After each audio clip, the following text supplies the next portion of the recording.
Price Lord. வசனம் சும்மா சொல்றதில்ல, நாம் நிற்பதும் நிர்மூலமாகாத இருப்பதும் தேவனோட கிருபை.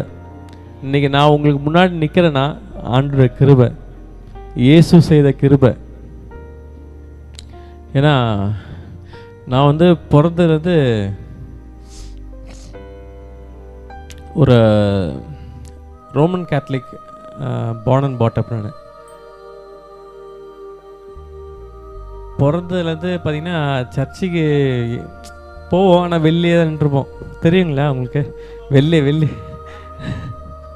அந்த வாலில் நானும் ஒருத்தனா வெளியே நின்றுப்போம், சர்ச்சுக்குள்ளே போக மாட்டோம். சும்மா அந்த லாஸ்ட்டு அந்த ப்ரேயர் மட்டும் உள்ளே போய் நாங்கள் உள்ளே போய் அப்பா பாத்தில் நின்றுப்பேன். ஸோ இப்படி தான் போயிட்டுருந்துச்சி. என் ஸ்கூல் வந்து நல்லா எங்கள் அப்பா வந்து ஆர்மியில் இருந்தார். ஸோ வந்து எனக்கு வந்து ஒரு நல்ல ஒரு ஸ்கூலில் படிக்க வச்சார். ஆவடி பக்கத்தில் போனீங்கன்னா கேந்திரிய வித்யாலயா அப்படின்ட்டு ஒரு ஸ்கூலு, அந்த ஸ்கூலில் என்னை படிக்க வச்சார். ஆனால் எனக்கு பார்த்திங்கன்னா ஒரு மியூசிக்லேயும் ஃபுட்பால்லேயும் ரொம்ப எனக்கு வந்து ஒரு இது, ஃபுட்பால் நேஷ்னல் டீம் பிளேயர். நான் எங்கள் ஸ்கூல் லெவலில் நேஷ்னல் டீம் பிளேயரு. ஸோ எனக்கு வந்து படிப்பு கொஞ்சம் கம்மியாகிடுச்சு. அதாவது 9th டிஸ்கண்டினியூ பண்ணிட்டேன். 9th டிஸ்கண்டினியூ 2000 முடித்தேன். 2002 வரைக்கும் என்ன பண்ணுறதுன்னு ஒன்றுமே புரியாமல் இந்த வீட்டு பக்கத்தில் இருக்கிற பசங்க கூட, மீன்ஸ் நாங்கள் வந்து அப்போவே காலி பண்ணி வந்துட்டோம் கோட்ரஸ் விட்டு. ஸோ 2002 வந்து பார்த்திங்கன்னா இந்த லோக்கல் பசங்களாம் இருப்பாங்களே, அட்டுன்னு இருப்பாங்களே, அங்கே அவங்க கூட போய் ஜாயின் பண்ணி எங்கள் அப்பா பயமாக திட்டுவார், இந்த பையனை வந்து இப்படியே விட்டால் மோசமாகிடுவான். ஸோ வந்து எங்கள் அக்கா கிட்ட சொன்னா, நீ வந்து தம்பிக்கு ஏதாவது டிப்ளமா படிக்கிற மாதிரி ஏதாவது இருந்தாலும் சொல்லுமான்றாரு.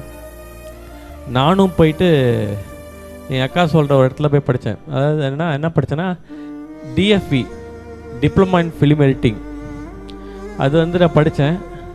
அது வந்து ஃபாஸ்ட் ட்ராக் கோர்ஸ்ன்னு சொன்னாங்க. 6 மாதம்னு சொன்னாங்க. அது 1 வருஷம் ஆயிடுச்சு. ஸோ வந்து ஃபுல்லாக முடிச்சுட்டு என்ன பண்ணுறதுன்னு தெரியாமல் எனக்கு வந்து உட்காந்துட்டு இந்த வீட்டில். அப்போது டக்குன்னு பார்த்தீங்கன்னா எங்கள் வீட்டு திருமலையில் ஒரு ஷூட்டிங் எடுத்தாங்க, ஒரு படம், அந்த ஷூட்டிங் எடுத்தாங்க. அப்போது நானும் போயிட்டு அந்த படம் பாட்டுலாம் பாட்டு டான்ஸை பாடுறதுக்கு முன்னாடி ஒரு சின்ன ஒருத்தர் உட்காந்துட்டு மைக்ரோஃபோன்லாம் போட்டு உட்காந்துருப்பார். அது பேர் நாகரா ஆப்ரேட்டர் சொல்லுவாங்க. அந்த நாகரா ஆப்ரேட்டர் பக்கத்தில் உட்காந்துட்டு அவர்கிட்ட பிடிச்சி சார் இந்த மாதிரி நான் வந்து டிப்ளமோ ஃபிலிம் எடிட்டிங்லாம் முடிச்சிருக்கேன், எனக்கும் ஒரு சான்ஸ் ஏதாவது கொடுங்கன்னு சொல்லிட்டு அப்படியே நுழைஞ்சு வந்தேன். நான் ஒரு நல்ல படத்தில் சைடு ரோலு, அதாவது ஒரு மாதிரி பண்ணியிருந்தேன். நான் அப்படி போய் 2006 வந்து எனக்கு ரொம்ப உள்ளே போயிட்டேன். நான் 2006 வரைக்கும் ரொம்ப உள்ளே போயிட்டேன். அதாவது தண்ணி அடிக்கிறது அப்படி ரொம்ப அடிக்ஷனாக உள்ளே போயிட்டேன். ஏன்னா வந்து வடப்பணி ஃபுல்லாக உள்ளே போனாலே தெரியும் நிறைய பேருக்கு. உள்ளே போய்ட்டு ரொம்ப அடிக்ஷன் ஆகிட்டேன். அதெல்லாம் மீற முடியல என்னால். அப்போது சரி ஓகேன்னு சொல்லிட்டு உட்காந்துக்கும் போது எங்கள் வீட்டு பக்கத்தில் ஒரு ஜப கூட்டம் நடத்துனாங்க, யூத் மீட்டிங் நடத்தாங்க. எங்கள் ஒரு அக்காவை கூப்பிட்டாங்கன்னு, பாப்பா தம்பி யூத் மீட்டிங்கில் நடப்பாருன்னு இருந்தாங்க. அங்கே போகும்போது தான் எங்கள் மினிஸ்ட்ரியிலேருந்து ஒரு அக்கா வந்தாங்க. நான் 2002 வந்து பேப்டிசம் எடுத்துட்டேன். அடுத்த நாளே வந்து ஆக்சிடெண்ட்டு. ஸோ அதனால் பேக் சைடு ஆகி இந்த மாதிரிலாம் விஷயத்தில் போயிட்டேன். போனதுக்கப்புறமா பார்த்திங்கன்னா அந்த அக்கா வந்து அப்போ வரைக்கும் எனக்கு அந்நிய பாஷைனே தெரியாது எனக்கு. 2006 2005 வந்து அந்த அக்கா வந்தாங்க, எனக்காக ப்ரே பண்ணாங்க. நான் ரிசீவ் பண்ணேன் அந்நிய பாஷை ஃபஸ்ட் டைம். அப்போ வந்து ஒரு ஜிங்கிள்ஸ் ஒன்று பாடணும் அப்படின்னு சொல்லிட்டு நம்ம விஜிபி ஸ்டுடியோ மவுண்ட் ரோடில் இருக்குது இப்போ கூட. ஸோ அந்த ஸ்டுடியோவில் தான் ஃபஸ்ட்டு நான் வந்து ஜிங்கிள்ஸ் பாடினேன். அது யாருக்கு பார்த்தீங்கன்னா ஜெய ரமேஷ் சாருக்கு 2005. அப்போல்லாம் வந்து சார் வந்து பெரிய முடியெலாம் வச்சுருப்பார். அப்போது சார் உட்காந்தார். சார் சொல்லுங்கள் சார், அப்போ எல்லாம் பண்ணி முடிச்சிட்டேன். அப்போது பார்த்த சார் எனக்கு வந்து 2008 ஒரு பாட்டு பாடுறதுக்கு சான்ஸ் கொடுத்தாரு. அவர் இதில் வந்து 4 பாட்டு பாடுறதுக்கு சான்ஸ் கொடுத்தாரு. பாடினேன், ஆனால் இன்னும் தாமதிக்குது. ஜெர்மனிங்க. ஸோ வந்து எங்கள் மினிஸ்ட்ரியில் அப்படியே ட்ராவல் பண்ணி போயிட்டே இருந்தபோது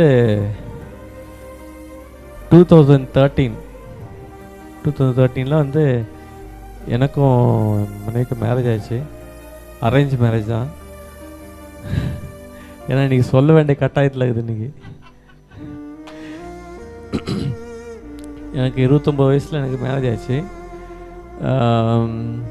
31 வயசில் வந்து ஒரு பெரிய ட்ராஜடி. என்னென்னா வந்து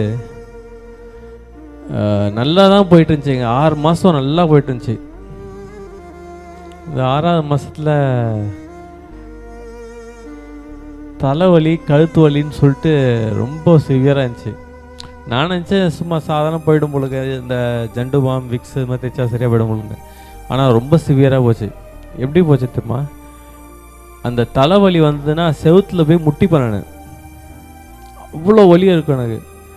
அது சாதாரண வலியை சொல்ல முடியாது, ரொம்ப ஒரு எக்ஸ்ட்ரீம் லெவலில். அந்த ஜண்டு பாம் அந்த அமுத்தாஞ்செல்லாம் எப்படி இருப்பேன்னா, நார்மலாக எப்படி இருப்பீங்க, லைட்டாக தருவீங்களா? நான் வந்து அப்படி தர மாட்டேன். ஹாஃப் த பாட்டில் அப்படியே எடுத்து மூஞ்சி காது வாய் கீழே தேய்ச்சிட்டு அப்படி உட்காந்துருப்பேன். அந்த எரிச்சல் வந்து ஒரு 15 to 10 மினிட்ஸில் கூட அதுக்குள்ளே தூங்கிட்டேன்னா ஒரு 1 ஹவருக்குள்ளே நல்லாகும். அப்படி இல்லை தூங்கலைன்னா அதை விட டபுள் வலி எனக்கு. அப்படி வரைக்கும் எனக்கு தலைவலியும் கழுத்து வலியும் அவ்வளோ வலிக்கும் எனக்கு. அப்போ வந்து என்ன பண்ணுறேன்னு சொல்லிட்டு வீட்டு பக்கத்தில் ஒரு கிளினிக் இருந்துச்சு. அப்புறமா வந்து நாங்கள் போனோம். அந்த கிளினிக் போயிட்டு அந்த டாக்டர் என்ன சொன்னான்னா, சரிம்மா நான் வந்து ஜுரம் அடிக்குது, நான் ஒரு டேப்லெட் எழுதி தரேன், நீங்கள் எப்போ வாங்கி போடுங்கன்னு சொன்னார். அது போட்டுட்டு காலைல தூங்கி பாரு, கால் அந்த எல்லாமே 2 தெரியுது. என்னென்னு பார்த்தீங்கன்னா அந்த கண் இமையில் இந்த இடத்துல வந்துச்சுங்க எல்லாம். அந்த கருட பார்வைன்னு சொல்லுவாங்க இல்லையா, அது மாதிரி ஆயிடுச்சு எனக்கு. அது மட்டும் பேசுகிறேன், வாய் இப்படி ஆயிடுச்சு எனக்கு. காலைல எழுந்துச்சு அவ்வளோ எனக்கு ரொம்ப கஷ்டமாயிடுச்சு எனக்கு. ஆனால் அது சிரிக்க நல்லா இருக்குல்ல, ஆனால் ரொம்ப கஷ்டப்படுறேன் நான் அன்றைக்கி. அப்புறமா வந்து போக போக போக பார்த்தீங்கன்னா இந்த உடம்பு கூட இல்லை எனக்கு. பார்க்க தெரியுதா? இந்த உடம்பு கூட இல்லை எனக்கு. இப்படி நின்று பார்த்தேன்னு வச்சிங்களேன், இப்படி நின்று பார்த்தா கண்ணாடியில் இப்படி இவ்வளோதான் இருந்துச்சு.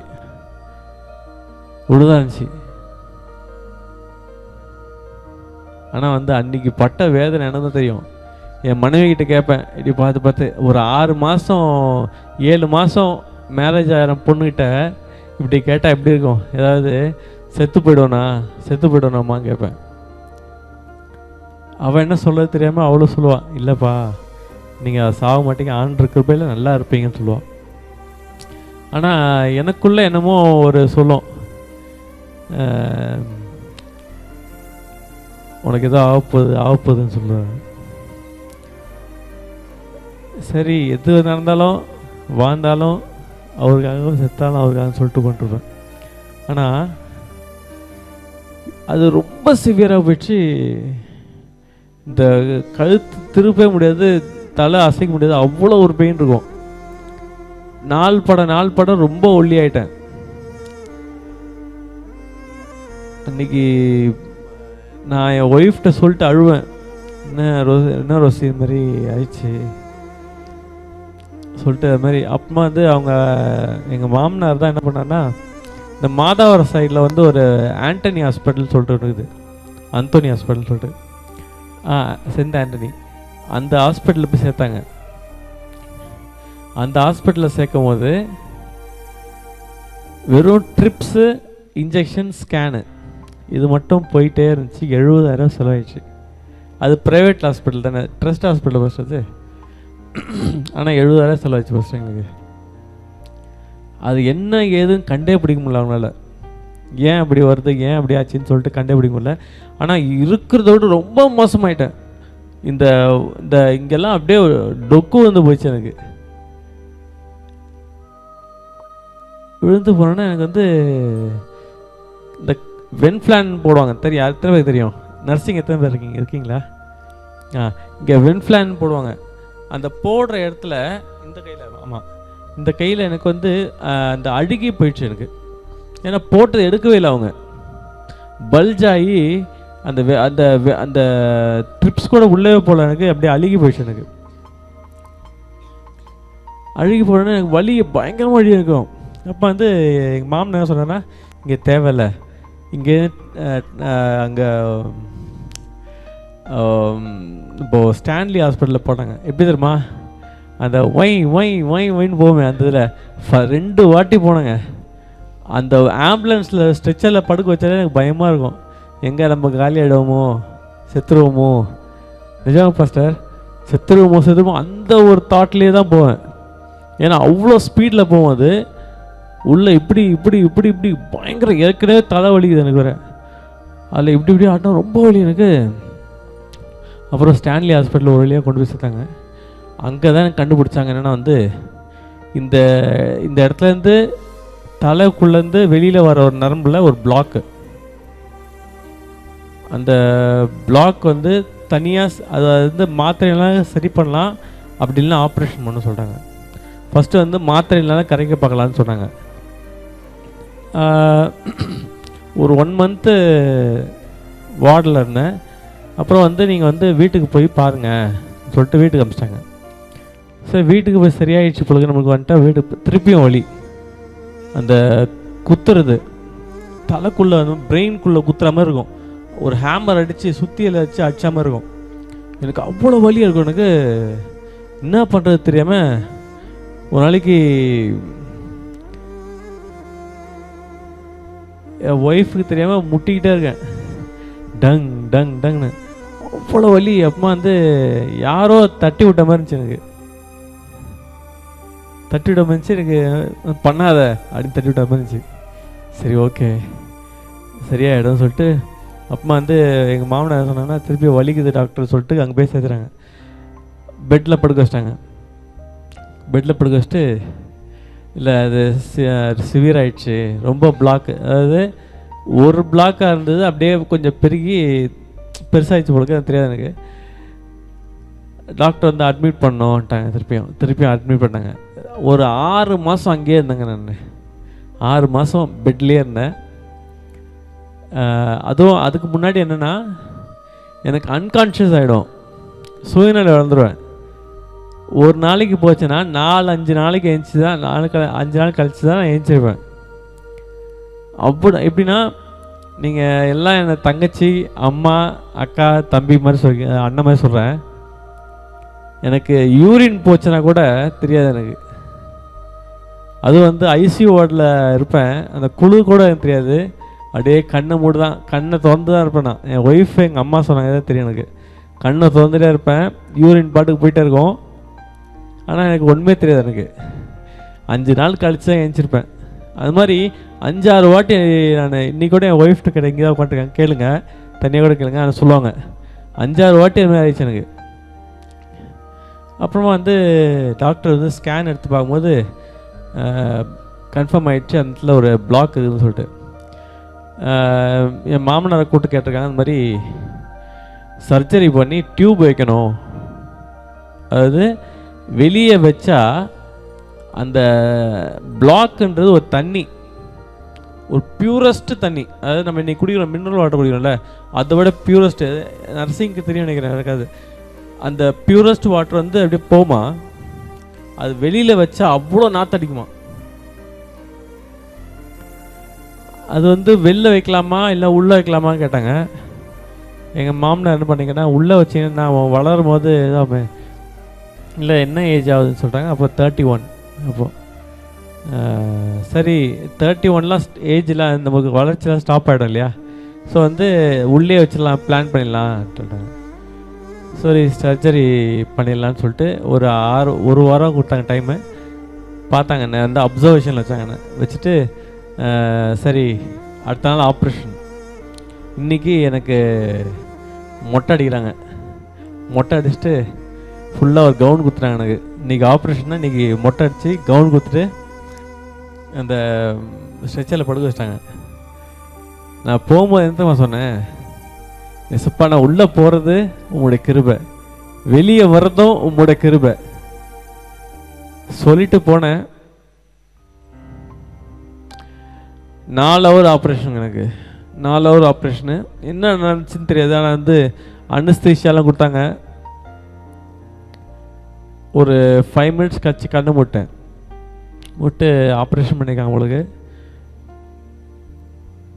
ஆக்சுவலி ஒரு பேஷண்ட் வந்து ஆப்ரேஷன் பண்ணுற பேஷண்ட் வந்து கண்ணு முழிச்சிட்டாங்கன்னா ஸ்ட்ரைட்டாக ஐசியூவோட தான் கொடுப்பாங்க இல்லைங்களா.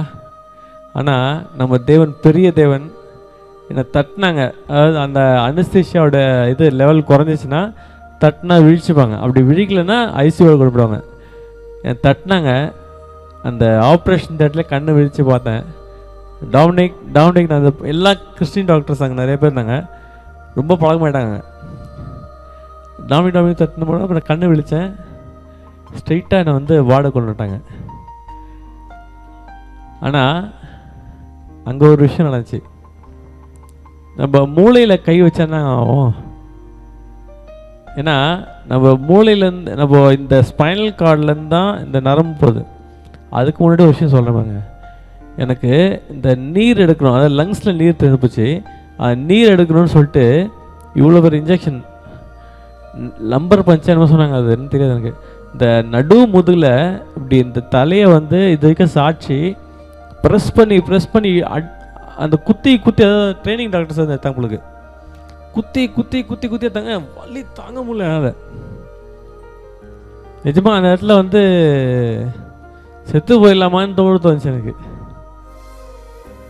அப்போது அவ்வளோ குத்தி எடுத்தும்போது அப்போ வந்து ஒரு அந்த ஹாஸ்பிட்டல் அந்த சீனியர் டாக்டர் பொழுது வந்தார், குத்தினார், அந்த நீர் எடுத்தார், டெஸ்டிங் அனுப்பிச்சார் கிண்டிக்கு. அப்போ இப்போ சொல்கிறப்பாங்க அந்த வார்டில் என்னென்னா வந்து நமக்கு வந்து இந்த ஃபுல் நரம்பும் உடம்புக்கு போகிற நரம்புலாம் இந்த ஸ்பைனல் கார்டு வழியாக தான் போகுது. அப்புறமா ஸ்ட்ரைட்டாக பிரெயினில் கனெக்ட் ஆகுது. கரெக்டுங்களா? நம்ம ரைட் சைடில் தொட்டால் லெஃப்ட் சைடு ஃபுல்லாக பாதிக்கும். எனக்கு இங்கே இந்த இடத்துல சர்ஜரி பண்ணியிருக்காங்க. எனக்கு இந்த லெஃப்ட் கால் அடுத்த நாள் நான் என் ஒய்ஃப்கிட்ட சொல்கிறேன், அந்த மாதிரிம்மா என்னை வந்து வாஷ்ரூம் கூப்பிட்டு போவேன்னு. சரி வாங்கன்னு சொல்லிட்டு இந்த கை பிடிச்சா இந்த கை பிடிச்சி என்னை எழுப்பினான் ஸ்ட்ரெச்சர்லேருந்து, இது சரி பெட்லேருந்து. நான் இந்த கால் எடுத்து வைக்கிறேன், ஓகேவா இருந்துச்சு. இந்த கால் எடுத்து வைக்கும்போது அப்படியே கீழே சாஞ்சிட்டேன், கீழே விழுந்துட்டேன். எதுக்கு விழுந்தேன்னு தெரில. அப்போ தான் இந்த கை தூக்க முடியல, என்னால் விழுந்து போச்சு எனக்கு இந்த கை காலம்.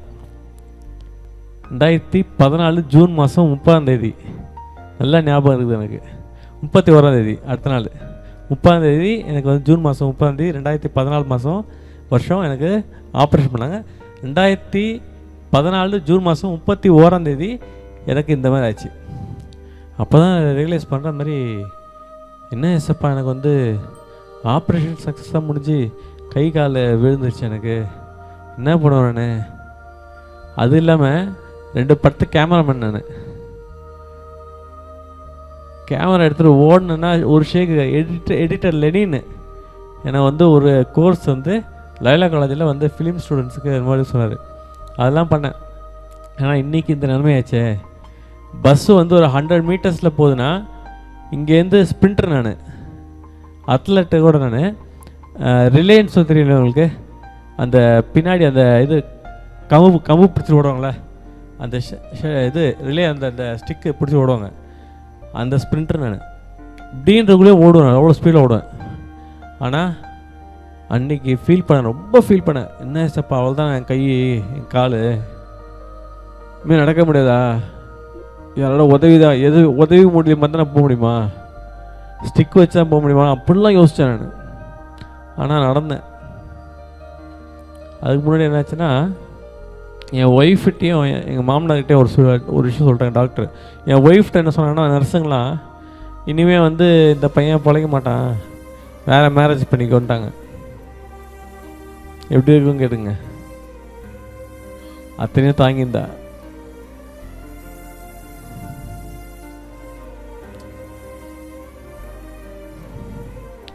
என்னை வந்து டாக்டர்ஸ் என்ன சொல்கிறாங்கன்னா, என் ஒய்ஃப்கிட்டையும் வந்து என் ஒய்ஃபோட அப்பாட்டி என்ன சொல்கிறாங்கன்னா வந்து 3 மாதத்துல இறந்து போய்டுவோன்னு சொல்கிறாங்க.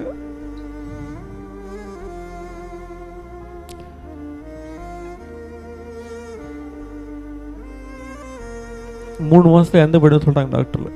2014 ஜூன் மாதம் 31 33 சொல்லிட்டாங்க. சொல்லிவிட்டு அவங்க போயிட்டாங்க. அப்புறமா தான் நர்ஸ் சொல்லியிருக்காங்க, மாதிரி நீ வேறு மேரேஜ் பண்ணிக்கோ, உன் லைஃப்பை நீ பார்த்துக்குமான்னு சொல்லியிருக்காங்க. எல்ரோஹி அந்த நாம ஞாபகம் இருக்கா? நம்மளை காண்கின்ற தேவன், எப்போதும் நம்மளை பார்த்துட்டு இருக்காரு. நான் அந்த பாட்டு எதுக்கு பாடின தெரியுமா? அந்த 3 நாமம் எனக்கு என் லைஃப்பில் ரொம்ப உதவுனது. என்னன்னா, எபினேசர், என் கூடவே இருந்து எனக்கு தேவையானது எல்லாவற்றையும் பண்ணி கொடுத்தாரு எனக்கு. எல்ரோஹி நம்மளை காண்கின்ற தேவன் அவர். கூப்பிடுற நேரத்தில் அவர் நம்மளுக்கு பதில் அளிக்கிற தேவன் அவர். யெகோவா ராஃபானா, அவர் நம்ம சுகம் கொடுக்குற தேவங்க அவர். 2014 வருஷம் வரைக்கும் நான் ஸ்டிக்கு வச்சு நடப்பேன். எல்லாரும் கேள்வி ஏதோ ஒரு மாதிரி பார்ப்பாங்க, என்னடா அந்த பையன் எப்படி போயிட்டான் எது போயிட்டான்னு. ஒல்லியாக இருப்பேன், அப்படியே எலும்பு தோலுமா அப்படி வச்சு பிடிச்சி தான் போவேன். போகும்போது எல்லாம் பண்ணுவாங்க, பார்ப்பாங்க, என்னப்பா ஆச்சு, எல்லாம் பரிதாபம் பார்ப்பாங்க. ஆனால் நம்ம தேவன், நம்ம வணங்குற தேவன் ஜீவன் உள்ள தேவர், நேற்றும் இன்றும் என்றும் மாறாத தேவன் அவர். நம்ம கூப்பிடுற குரலுக்கு நம்ம பக்கத்தில் தாங்க இருக்கிறார் அவரு, நம்ம கூட தான் இருக்கிறார் அவரு. எங்கேயோ வச்சு பார்க்காதீங்க, நம்ம கூட இருக்கிறார் நினச்சி நீங்கள் ப்ரே பண்ணுங்க, கண்டிப்பாக உங்கள் கூட இருப்பார். என்னையும் அப்படிதான். 2000 வருஷத்துக்கு முன்னாடி அவர் எப்படி அற்புதம் பண்ணாரோ அதே மாதிரி என் லைஃப்பில் ஒரு வாட்டி அற்புதம் பண்ணார். நம்ம சர்ச்சைக்கு போகிறவங்களுக்குலாம் ஒரு கேள்வி கேட்பாங்க தெரியுங்களா? ஏதாவது சிக்காயிட்டனா, நோய் வாய்ப்பட்டனா ஏதாவது கேட்பாங்க தெரியுமா? என்ன தெரியுமா கேட்பாங்க? நீ சர்ச்சின்னு ஏசுவாயசமாக போறியே, உனக்கு சோகம் கொடுத்தாரா உனக்கு கேட்பாங்களா இல்லையா? என்னையும் கேட்டிருக்காங்க நிறைய பேர். ஆனால் நம்மளுடைய தேவன் சுகம் கொடுக்குற தேவன் அவர். ஹல்லேலூயா. 2014 வருஷம் என்னையும் தொட்டாருங்க. ஒரே செகண்ட்ல ஸ்டிக்கை தூக்கி போட்டு நடந்தவங்க. அன்னையிலேருந்து இன்னைக்கு வரைக்கும் நடந்தாகிறேன். அப்போ நடக்கும்போது ஒரு சின்ன என்னோட இந்த காலில் ஒரு டிஃப்ரெண்ட் தெரியும். இப்படி லைட்டாக தாங்கி நடப்பேன். ஆனால் அந்த தாங்கி நடக்கிற ஒரு இது எனக்கு தெரியல. அன்றைக்கி ஒரு வாட்டி 2016 வருஷம் என்ன இவ்வளோ குத்துட்டீங்க, எது மட்டும் ஒரு டிஃப்ரெண்ட்டாக குத்துட்டீங்கன்னு சொல்லிட்டு சாகலான்னு முடிவு எடுத்துட்டேன். வீட்டில் இன்றைக்கி யாருமே இல்லை, என் ஒய்ஃபும் இல்லை, எங்கள் அம்மா அப்பா யாருமே இல்லை, எங்கள் அக்கா யாரும் இல்லை. வீட்டில் தனியாக இருந்தேன். வீட்டை கதவு சாத்திட்டு இவ்வளோ டேப்லெட் வச்சுட்டு படுத்துட்டேன். எந்த டேப்லெட்டாக காலியாக எல்லாம் வச்சுட்டு எடுத்து படுத்துட்டேன். அதாவது என்னென்னமோ சொல்லிட்டுலாம் படுத்துட்டேன். படுத்துட்டு நல்ல உறக்கத்தில் ஆண்டவர் பேசுகிறார். சத்தம் கேட்குது. என்னன்னா, அவர் ஏன்னா நம்மளோட பேசுகிறது இல்லையா? ஆமேன், என்னோட பேசினாருங்க.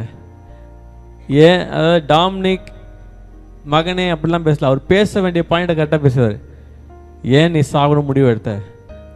நல்ல உறக்கத்தில் அவர் சத்தம் கேட்குது எனக்கு. ஏன் நீ சாகணும் முடிவு எடுத்த? நீ சாகணும் முடிவு எடுத்ததுன்னா 2002 எல்லாம் டேட் அப் டு டேட்டாக சொல்கிறார் எனக்கு. 2002 உனக்கு ஞானஸ்தானம் அடுத்த நாளே உனக்கு ஆக்சிடென்ட் ஆயிடுச்சு. 2006 உன் பாட்டு ஷூட்டிங் அப்போது உனக்கு ஆக்சிடென்ட் ஆகிடுச்சு. பாருங்க அந்த காயம் கூட பாருங்க,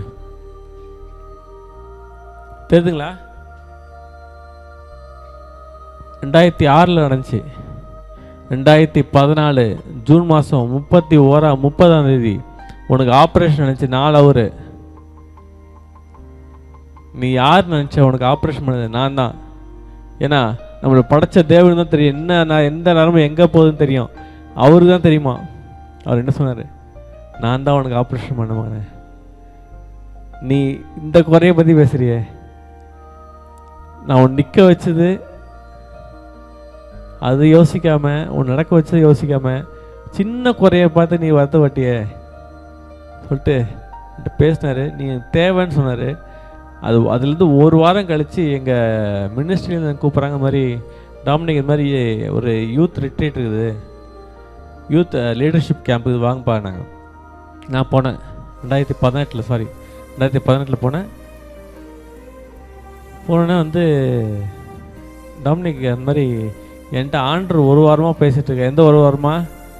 எந்த ஒரு வாரத்தில் என்ன பேசினாரோ அதே ஒரு வாரத்துலேருந்து அந்த ஒரு வாரத்து கூப்பிட்ட கேப்பில் ஆண்ட்ரு எங்கள் யூத் லீடர் எங்கள் ஃபவுண்டர்கிட்ட பேசிக்கிறார் ஆண்டர். ஒன்று ரொம்ப நாளாக வந்து 2006 வந்து ஃபுல் டைம் ஒர்க்கராக வந்தேன். திருப்பியும் என்ன ரீசன் தெரியாது போயிட்டேன். ஆனால் இப்போ திருப்பியும் என்கிட்ட ஆண்டர் பேசினார், வந்துடுறியாப்பா ஃபுல் டைம் ஒர்க்கரா, ஃபுல் டைம் மினிஸ்ட்ரிக்கு வந்துடுறியாப்பான்ட்டாங்க. உடனே எனக்கு டக்குன்னு அந்த நான் அன்றைக்கி பேசுகிற ஞாபகம், இவ்வளோ நாள் இல்லாத ஞாபகம் அன்றைக்கி வந்துச்சு எனக்கு. டக்குன்னு சொல்லிட்டேன், ஓகேக்கா. என் ஒய்ஃப்கிட்ட சொன்ன மாதிரி, அக்கா இப்போ என்னை வந்து மினிஸ்ட்ரி கூப்பிட்றாங்க, போயிடுறேம்மான்னு. போப்பாட்டா. அன்னையிலேருந்து இன்றைக்கி வரைக்கும் 2020 எங்கள் மினிஸ்ட்ரி மூலிமா எங்கள் பாம்பேக்கு மிஷினரியாக அனுப்பிச்சாங்க. ஆண்டவர் எங்களுக்கு கொடுத்த ஒரு கனமான ஊழியத்தை நாங்கள் பண்ணுறோம். அது இல்லாமல் அங்கே நிறைய பேர் வைராக்கியமாக, அதாவது ஆண்டவரை பற்றி அறியாதவங்க வைராக்கியமாக அவங்க கடவுளை பற்றி கும்பிட்றாங்க.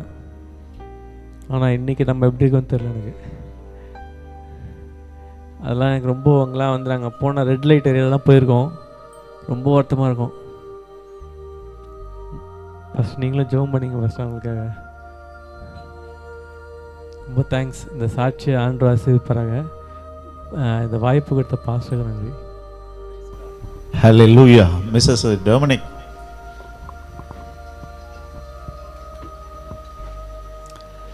ஒரு அற்புதமான ஒரு மனுஷன். வயது தற்பொழுது 41. வாங்க மிஸ்ஸஸ் டொமினிக். இந்த மனுஷனை நிற்க வைத்த கதாநாயகி அவங்க தான். அந்த கதாநாயகி இல்லை என்றால் இந்த மனிதன் இல்லை. ஒரு பக்கம் கர்த்தர் இருந்தாலும் அந்த அட்டெண்டர் வெரி இம்பார்ட்டன்ட். தாய் தகப்பன் இல்லை, அதான் சரீரம். அதை செபிச்சுக்கிங்க. கர்த்தருடைய பரிசுத்த நாம ஸ்தோத்திரம்.